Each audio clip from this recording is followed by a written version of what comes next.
We were somewhere around Barstow, on the edge of the desert, when the drugs began to take hold. You're either in or you're out. Right now. I want to gamble.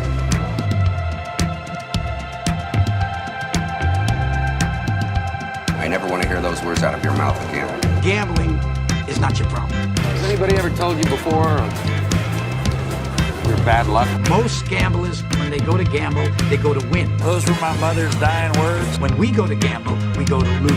Show me the money. Get out of here, man. Show you the money.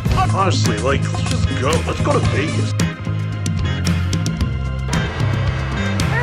Look at you back in that, Jerry. I want you to say what you would mean it from my floor. Show me the money! It's the Sports Memory Vegas pregame show. Happy Saturday, boys and girls. Newman, how are you doing this morning? Feeling pretty good, actually. We're closing in on March right here, and anybody that knows anything about the St. Petersburg, Tampa Bay area knows that this is peak weather season for us. So it is. It is bracketology nice day out. Season. Nice day out. We got the race downtown today. We got some other stuff going on, so it's going to be a beautiful day here in this area. No baseball, no spring training down in Florida. Yeah, well, that's a bummer. Manfred and the billionaire owner's fault. Right. But here today, we're not here to talk baseball. We're here to talk basketball, a little hockey. But Newman, it's a dog weekend. We got home dogs. We got ranked dogs. What do you think about the slate today, dog? I think it's a pretty good slate, honestly. Got a lot of really good, interesting matchups. You know, there's teams fighting for their lives and tournament lives and stuff like that. There's lots of seeding transition going on. It's crunch time, right? So this is when teams are wanting to be. This is where you want to start hitting your stride, so you can ride into the tournament, you know, on a good wave. So it should be a very entertaining Saturday of college basketball. Absolutely. I have so many plus money plays. I'm either gonna make a ton or lose a ton today because I just love a lot of these dogs. So let's get into it. Number 4 Purdue heading into the Chrysler Arena with Michigan State getting 5 points. Isn't that wild? It's February and a Tom Izzo team is getting points at home. Like, that just doesn't seem right, does it? Yeah, but they haven't played Michigan State basketball, what we know Michigan State basketball to be. Normally, Michigan State is going to out-rebound everybody. Well, you know what they're not going to do is out-rebound a team with 2 7-footers. So Purdue's coming in there. They're one of the top teams in the country, obviously at number 4. Probably, have a good chance to head in there into the tournament as a 1 seed. And Michigan State's just not played great basketball. You got them as 4-6 in their last 10 and 13 of 14 against the spread. It's one of those where this is kind of ripe for an upset, or ripe for, them to at least keep it blowout. But it's really hard to take that money just because Purdue can easily just get Michigan State into foul trouble with their 7-footers, and then that's all she wrote. Yeah, I think Bingham's going to have a long, horrible day. He's going to need an ice bath after this. Michigan State just doesn't have the guys to go at Purdue. Purdue, like you said, just comes in waves. Like, at times they play like 4 big men at once. It's really wild. Some of the lineups they're playing straight 80s basketball sometimes. And they surround those 4 forwards with Jaden Ivey, who will be a top 5 pick in the draft. Right. I hate complimenting Purdue. I can't stand Purdue, but it's a bad matchup for Michigan State. And Ivey just dropped 30 earlier this week. So I think it's a blowout up in the zone today. That would not surprise me in any way, shape, or form. I'm definitely on Purdue here. Yep. All right, let's jump to surprisingly not the game of the day in the SEC. Number 6 Kentucky traveling to number 18 Arkansas, and Arkansas is giving 2.5 points, 3 depending on what sports book you look at. Newman, can you make sense of is this the stinky line of the day? It very well might be. I think the biggest thing here is that they can't expect Wheeler and Ty to play in this game. But if you watch Kentucky last week, they figured something out just before the end of the half. Right as I was walking into my buddy's place, they're down about 13 points. And we show up, and then all of a sudden the tide shifts there. I hit them money line when they were down 9 or 10. Oh, man. And that paid out really well last Saturday. I bet it did. So, yeah. So, I mean, Kentucky's just they're a really well-coached team. Now, I think Arkansas is a pretty well-coached team. Musselman's done a good job there. They've got some players. This game very well could be close. But at the end of the day, I'm going to take Kentucky getting some points there. So you're taking the 2.5. You're not taking money line? I mean, you could go either way. For some plus juice, you could definitely, take the money line. But the safe bet, obviously, is to take the 2.5 points there. Mm-hmm. I think that there's just a really good chance that Kentucky, bare minimum, keeps this game close enough to do that. But honestly, I have a hard time seeing them lose. Oscar Oshibwe has been, arguably the best player in the country. That was impressive. Oshibwe, good job. I've been too scared to say that name on this podcast all year. Props on you for saying it confidently. Yeah, that was amazing. I mean, and now he's getting some NIL money rolling in now too. Did you see that? I did. He's well deserved. He's going to be able to actually fly his mom in from the Congo so that she can check out the tournaments and stuff. So it's Kentucky's got to be feeling really good, and he's just an absolute force. He's averaging 16 and 15. I don't remember the last time that someone had 16 and 15. I mean, that's like Anthony Davis didn't even do that. Yeah, and he's also a really good defender too. So he's top 10 in the country in blocks, behind Trace Jackson Davis, but no big deal. But I got Kentucky here money line. But again, I think Kentucky's the play if you want to take the points. I'm locked into Kentucky. They won me a lot of money this year, and I'm not going away from them now. I like JD Note. I like Eric Musselman, but Kentucky all day. Did you hear this? An IU guy has taken Purdue and Kentucky. This is no good. Let's jump to the Big 12, where again, Smelly Newman, number 20 Texas, only giving 3 points to 14 and 14 West Virginia, and Texas won by 15 a month ago. How is it only 3 points? This is super smelly. I honestly can't really. I have no idea why. It doesn't make any sense to me at all. West Virginia has not been very good at all this year. It's not like they're going to be able to press Texas into making a ton of mistakes. Chris Beard is very familiar with West Virginia's system, having played against them from his time at Texas Tech. Obviously, they dominated them in their last matchup. I don't really know what's different for West Virginia other than the games being played at home. And I don't get this at all. This will be in every parlay. This is not my lock of the day, but this is up there as far as ones that I'm most confident in. Which is probably a jinx right there. But yeah, I mean, I guess maybe they're thinking that Texas isn't great against the spread, but West Virginia isn't either. So West Virginia is actually worse. So yeah. Yeah, Texas is I've been down on Texas, but the emergence of Andrew Jones in the past couple of weeks have kind of given them a 3-headed monster. So, Timmy Allen's been really good all year, but Marcus Carr's been up and down. So now that they have Andrew Jones, they kind of have a little bit more balance, because if Marcus Carr was off, it was just Timmy Allen. But now that they have 3 solid guys, I think that really helps balance them out. Yeah, I mean, West Virginia's lost all of their last 5 games, and some of them have been close, but not all of them. So yeah. Whereas Texas, it's like Texas has a couple losses in their last 5, but they're 2 Baylor and Texas Tech, like better teams. So exactly. I don't know. To me, the West Virginia is the bottom of the Big 12, and I don't really see them beating this game unless possibly they're thinking that they're just going to cruise over them, and that's how they catch them napping. But Morgantown. Not Chris Beard. Not Chris Beard. Maybe another coach, but not Chris Beard. Let's talk about a coach you love to talk about. And I'm not talking Bruce Pearl. Number 3 Auburn going into number 17 Tennessee, and Tennessee's the favorite. Do I get burned by Auburn again? I put a ton of money on Auburn to beat Florida. That was my biggest bet I lost last week. Do I get burned taking Auburn again, Newman?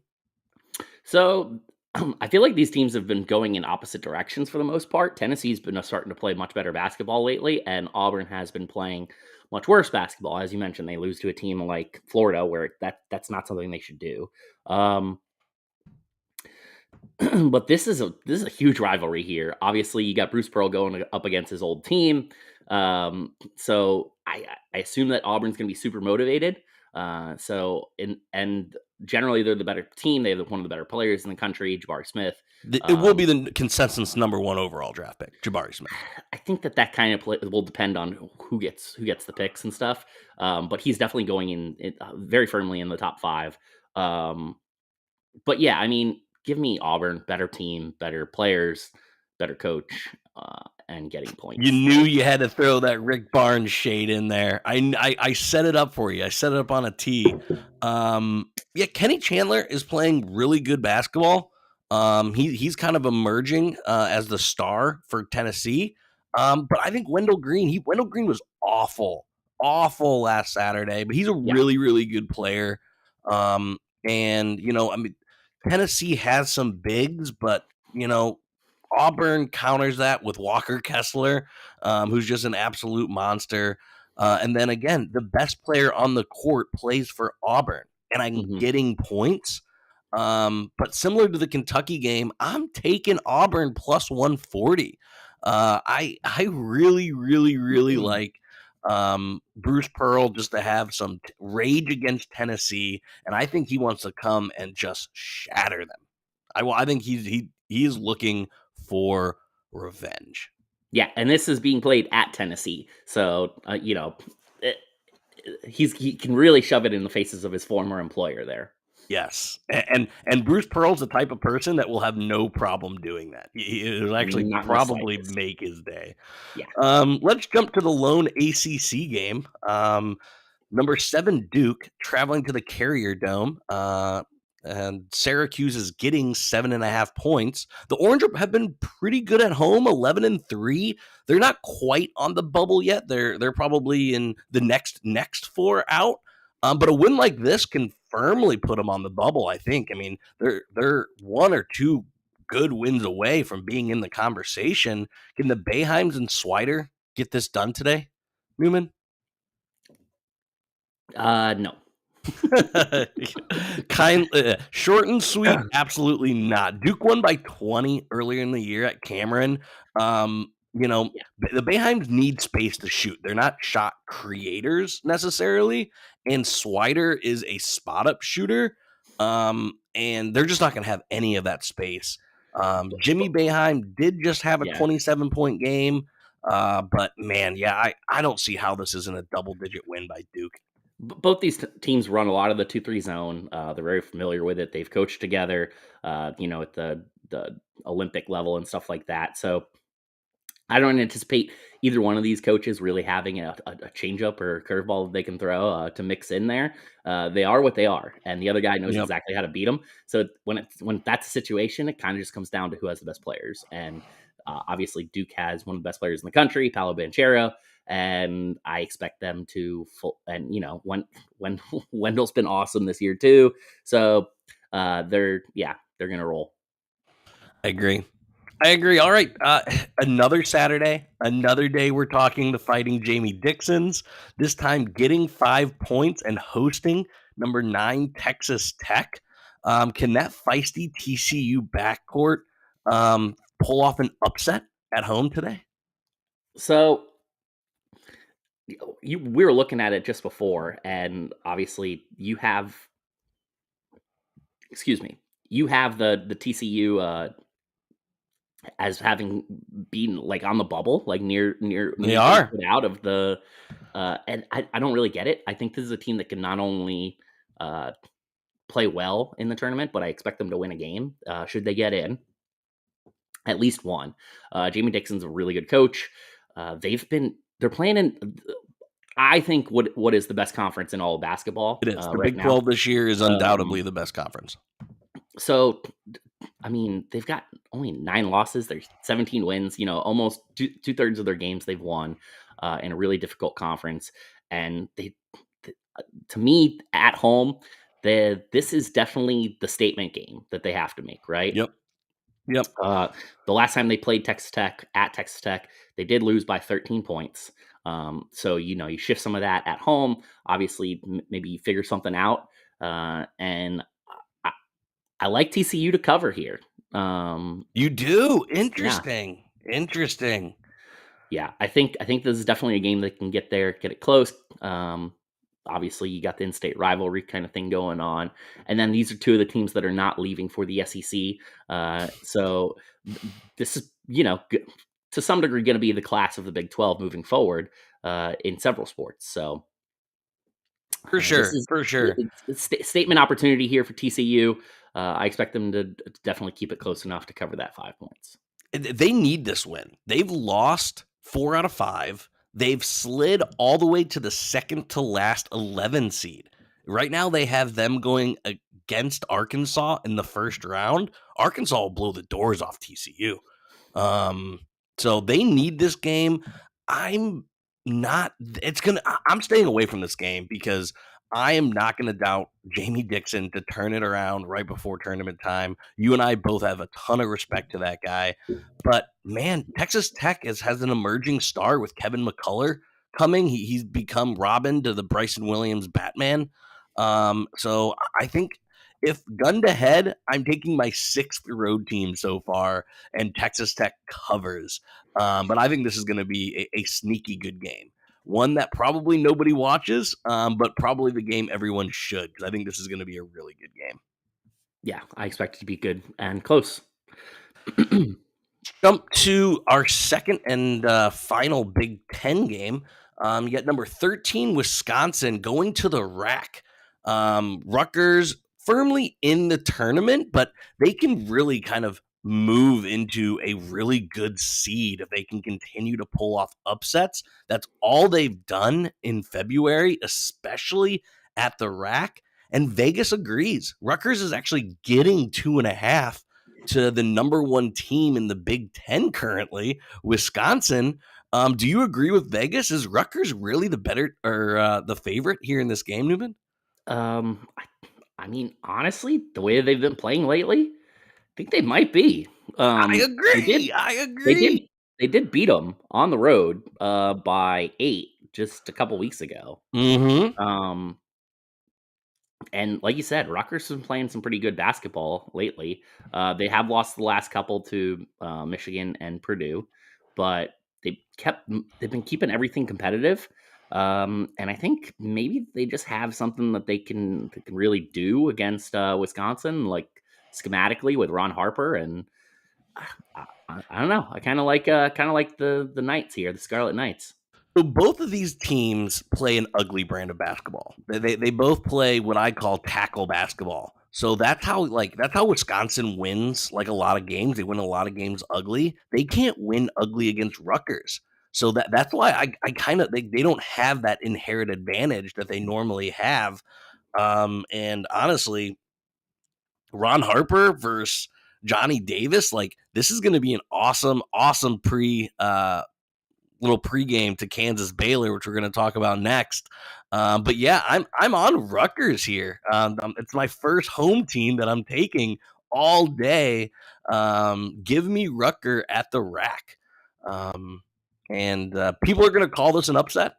On tomorrow morning on ESPN, on SportsCenter, they're going to call this an upset. But you heard it here. It is not an upset. Rutgers is a good team. All right, let's jump to the game of the day. Undoubtedly, the rematch of Kansas, number 5 Kansas, at number 10 Baylor. Kansas beat them by like 24, like not too long ago. You and I sat on here, and I think we both picked Baylor. I learned my lesson. I'm taking Kansas. I'm taking the points. I'm not taking the money line. If you're gonna give me Kansas with 3.5, I'm gonna take Kansas 3.5. What about you? Do you think Baylor gets some revenge at home? Honestly, no. I think that this Baylor team's a little bit more susceptible to losing than they were last year. Obviously they lost several good players from that team. And Kansas has kind of been hitting stride a little bit here, I feel like. So are you taking Kansas money line? Am I hearing Kansas money line? I think so. So Kansas has a chance to move up their seeding, right, to grab a 1 seed here. Yep. And in order to do so, they have to beat Baylor. Now, Kansas, Baylor the last couple seasons is really taking it to Kansas, including winning the Big 12, which is something that Kansas very rarely does not do. So this is, to me, this is Kansas says this is opportunity, right? This is the game. Show out when your opponent, when you're the favorite opponent and the guy comes up to you, you got to beat him down, right? Just like your little brother. So that's what Kansas is going to do here. And I expect them to be very prepared to go into this game. And I do expect them to win and probably cover that 3.5. Yeah, I think Kansas is again going to win the Big 12. We just said it's the best conference in the country. Kansas is really, really rounding into form. I'm taking my 7th road team. That's probably a recipe for disaster. I'm not taking money line though. I want to reiterate, I'm taking the points. But this game's going to be fantastic. I know this is right up against the Lightning game, Newman, but have this on the second TV. Because this is definitely going to be worth the watch. Can you believe we've made it 20 minutes and I haven't talked to Big East basketball? Can you believe that? It's a miracle. It is a miracle. It is my lock of the day. It's Creighton going into number 11, Providence. Providence giving 5 points to Creighton. Creighton just lost their best player. Ryan Nebhard broke his wrist. He's out for the rest of the season. The hope is he could maybe get back for the tournament if Creighton can just kind of keep their head above water. They're in right now, but you lose your best player in late February. That really, really hurts. Providence is playing. They're somehow winning every game. Miraculously, they just won a triple overtime game against Xavier. So give me Providence and my Blue Jays. I feel so bad for them. It's terrible luck. The interesting thing to me about Providence is, none of the metrics really like them. No. Where do they get seeded? Come the tournament. They're ranked number 11. Right now they're 4, which is super they're ranked low. number 11 in the country, right? Mm-hmm. So that would put them right there on that 4 line. That makes sense, right? 3-4 line ish. So that could be a team that's ripe for an upset. We'll see. But yeah, here today I'm going to take Providence and I'll give you the 5. Yeah, that's going to be a third. Like I don't look at the 13 seed right now. New Mexico State, Vermont, Toledo, and Chattanooga. I hate all that. I think they probably beat them. But if they would somehow drop movement coming still, if they drop to the 5 line, look at some of these 12s, and some of these 12s are juicy. You're looking at maybe Indiana, maybe San Francisco. You're looking at maybe TCU. I mean, I think I'd take all 3 of those teams against Providence. Definitely. Definitely something to watch over the next couple of weeks. But in this game, they'll roll a beaten and battered Creighton at home. Let's go to the final college basketball game here today. And what a way to end. A ranked USC team being an underdog to Oregon. An Oregon team that's not even in the tournament. You go to bracketology, they're the next 4 out. They're not even the first 4 out, yet they're a 4-point favorite? Newman, make this make sense. Yeah, I don't get this one either. Andy Enfield's my dog. So I'm going to take USC here. With Mobley there, just Isaiah Mobley's the best player on the court here, and for that reason, I don't see how Oregon really is overcoming this. Yeah, we'll see. So here's my underdog my dog parlay, if you listen to our football show, I have Auburn, Kansas, USC, all money line at plus 1225. That's 13-1. You definitely can put $10 on that. Because again, you're getting a higher ranked team and better team and all plus money. I love it. I love it. Give me the juice. Give me the juice. All right, for everyone that is still sticking around, we actually have two really good hockey games today. We have the Rangers, who sit at 71 points, going on the road to the Penguins that have 70 points. This is a Metro battle. The Rangers are playing some great hockey. They're getting some great goaltending, and the Penguins are streaky. The Penguins have won 10 in a row this year. The Penguins have won 12 out of 14. Those were two separate occasions. That's 22-4, or 22-2. But yet they're not the number one team in the Metro. That's because they're streaky, and they're currently on a 3-game losing streak. Just like in college basketball, Newman, I'm taking the road underdog here. I'm taking the Rangers at plus 140. What do you think about that? Yeah, I kind of agree with you there.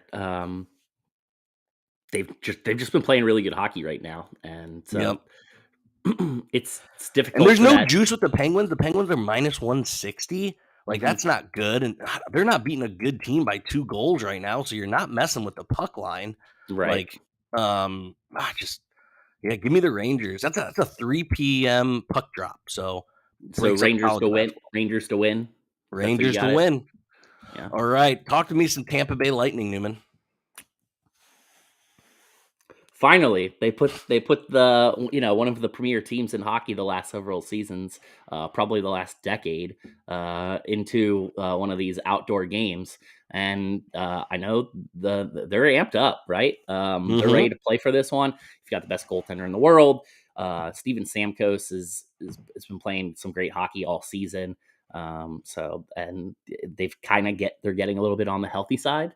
I expect the atmosphere to be very lit, but I don't expect it to be very heavily one-sided in favor of Nashville, despite the game being there, because I know for a fact that there is a lot of personal friends of mine, as well as a lot of other people that are making an event out of this and a trip to Nashville, which is always a good time.